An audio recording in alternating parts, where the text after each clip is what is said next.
السلام عليكم بنات، كيف نتوما؟ لاباس عليكم؟ بخير؟ كنتمنىكم تكونوا بخير وعلى خير. مرحبا بكم في القناه ديالي شيوه ام ريماس.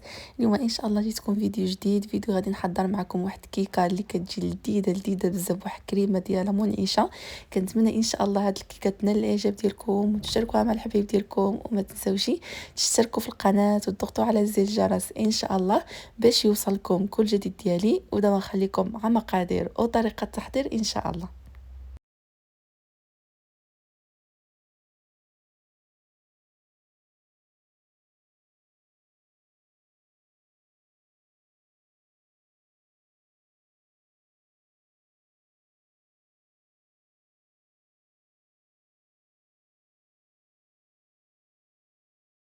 دابا غادي نبداو في المقادير. عندي كاس ديال السنيده قياس ديالو ديال العنبه، عندي كاس ديال الزيت حتى هو قياس ديالو ديال العنبه، عندي هنايا 5 ديال البيضات، عندي هنايا الجزر اللي حكيته في الحكاكه رقيقه، عندي هنايا مروفه صغيره ديال القرفه، عندي واحد شصيه ديال الفاني. بالنسبه جبت واحد الاناء درت 5 ديال البيضات بحراره المطبخ، غادي نضيف السكر وغادي نضيف شصيه ديال الفاني. دابا غادي نجيب الطراب الكهربائي وغادي نطرب ديك البيضات والسكر مزيان حتى يضاعف لي الحجم ديالو.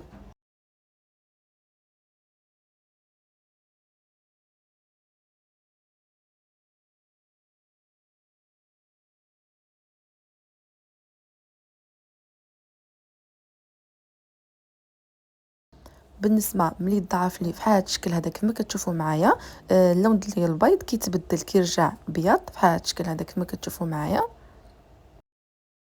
دابا غادي نضيف كاس ديال الزيت وغادي نبقى نطرب بشويه بشويه.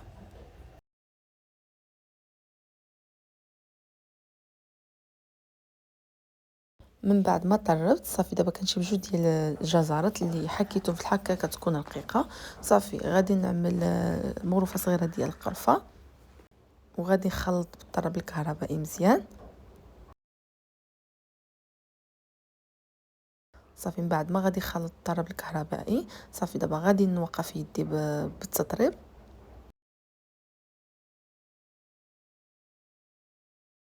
دابا غادي نضيف الدقيق بشويه بشويه، والدقيق كيبقى على حساب الخليط ديالكم. هذيك كما كديرش الدقيق بزاف، غير شي كاس ونص ديال الدقيق زيرو ديال العنبه. صافي من بعد ما كبيت في هذا الشكل هذا كنخلط من فوق ومن تحت كما كتشوفوا معايا حتى يرجع القوام ديالي في هذا الشكل هذا. كنضيف جوج شاصيات ديال خميره ديال حلوى فئه 8 غرام.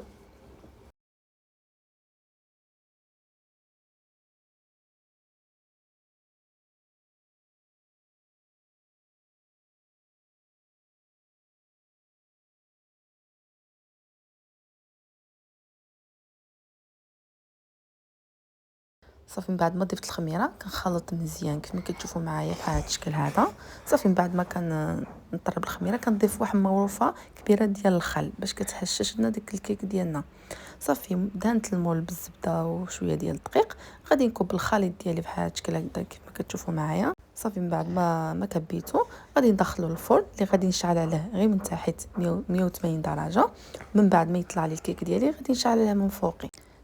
غنجيب واحد كاسرونه غادي نضيف عليها نص لتر ديال الحليب. انا جبت واحد كاسرونه اللي ضفت فيها نص لتر ديال الحليب وجوج مغارف كبارين ديال السكر سنيده وثلاثه مغارف كبارين يكونوا عامرين ديال الدقيق اولا النشا. انا ضفت الطحين. هنايا غادي نجيب واحد شصيه ديال الفاني. صافي من بعد ما عملت شصيه ديال الفاني غادي نجرب الطرب اليدوي وغادي نطرب داكشي مزيان باش كيتخلط لي وكيتجانس لي داكشي مع بعضيتو. صافي دابا من بعد ما غادي نخلط دابا غادي نشعل عليها النار اللي تكون متوسطه. صافي هنايا كنخلط الخليط ديالي مزيان حتى يعقد معايا ويعمل لي فقاعات، عاد كنطفي عليها النار. هانتوما معايا في الفيديو. من بعد ما عمل لي فقاعات في هذا الشكل هذا كما كتشوفوا معايا صافي دابا كنطفي عليها النار.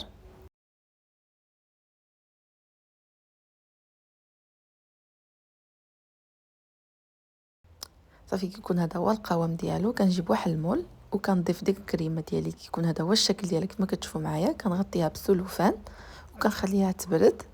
صافي من بعد ما خرجت الكيكه من الفرن كيكون هذا هو الشكل ديالها. غادي نخليها جانبا تبرد وغادي ندوزو الكريمه. بالنسبه للكريمه ملي بردت لي ضفت عليها واحد ياغورت ديال الفاني وغادي نجيب الطراب الكهربائي وغادي نطرب الكريمه ديالي مزيان كما كتشوفوا معايا في الفيديو. من بعد ما طربتها صافي كنقطع الكيكه ديالي في وسط النص بحال هذا الشكل هذا كما كتشوفوا معايا في الفيديو. بالنسبه للكيكه ملي قطعتها غادي نضيف عليها ديك الكريمه بحال هذا الشكل هذا كما كتشوفوا معايا.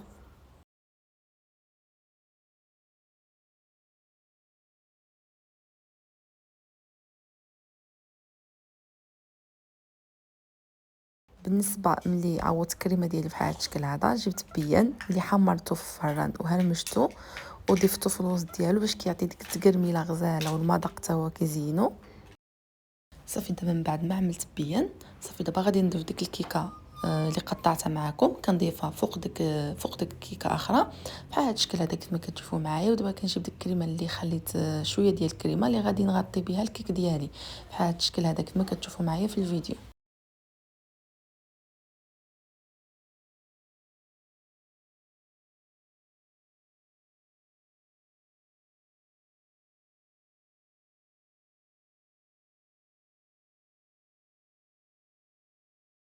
صافي من بعد ما غطيتها بالكريمه بحال هذا الشكل هذا كما كتشوفوا معايا غادي نجيب ديك البيان اللي عملته في الوسط حتى هو غادي نعملو في الوجه ديالها باش كنزين به بحال هذا الشكل هذا كما كتشوفوا معايا. وكنعمل حتى في الجوانب كيتغطى كامل بالبيان اولا الكاوكاو.